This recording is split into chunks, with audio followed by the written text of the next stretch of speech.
Big news. Saudi Arabia and Iran restore relations, bringing long-lasting peace to the Middle East.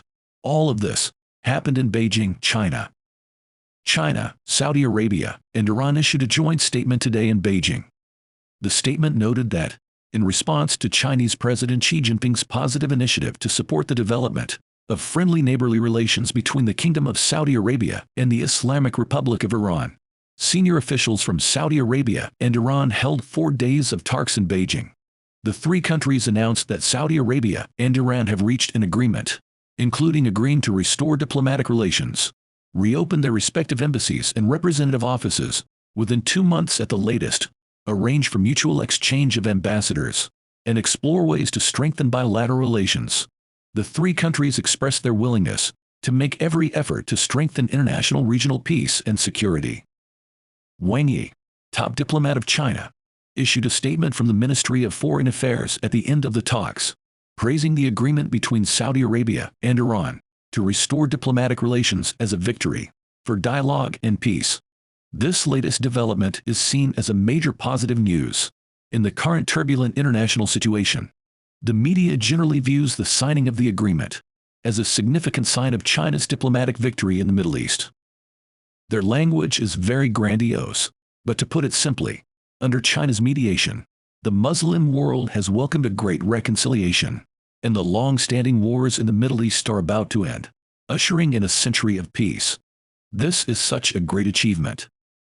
In recent years, Saudi Arabia and Iran have been engaged in ongoing conflicts, with each country supporting their respective proxies in many countries, causing conflicts throughout the Middle East, including Yemen, Syria, Iraq, Lebanon, and Palestine. They not only fought each other through their proxies, but also severed diplomatic relations in 2016. It can be said that the tense relationship between Saudi Arabia and Iran is the second biggest cause of instability in the Middle East. It should be noted that the biggest troublemaker in the Middle East is the United States.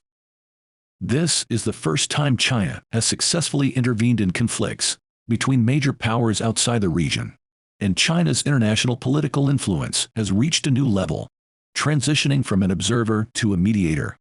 This means that China has transformed from being a free rider in the international order to a maker of the international order. On the other hand, this is also a sign of the decline of U.S. power. For decades, the U.S. has been creating conflicts in the Middle East to maintain its own interests. Due to the weakening of U.S. influence in the Middle East, peace has become the mainstream voice in the region. In recent years, the U.S. has continued to use the U.S. dollar system as a weapon to control and plunder the world in order to solve its own economic problems, causing dissatisfaction among many countries.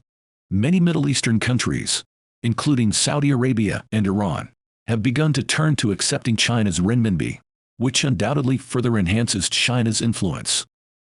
Wang Yi said that the Beijing dialogue between Saudi Arabia and Iran achieved important results, and announced the resumption of diplomatic relations between the two countries. This is a victory for dialogue and peace, providing a major positive message for the current turbulent world, and conveying a clear signal. First, this world is not only about the Ukraine issue, but there are also many issues related to peace and people's livelihood that require attention from the international community, and the parties involved need to deal with them promptly and properly.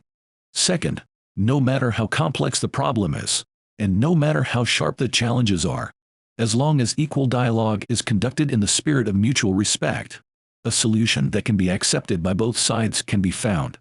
Third, the Middle East belongs to the Middle Eastern people, and the fate of the Middle East region should be in the hands of the people of the Middle East countries.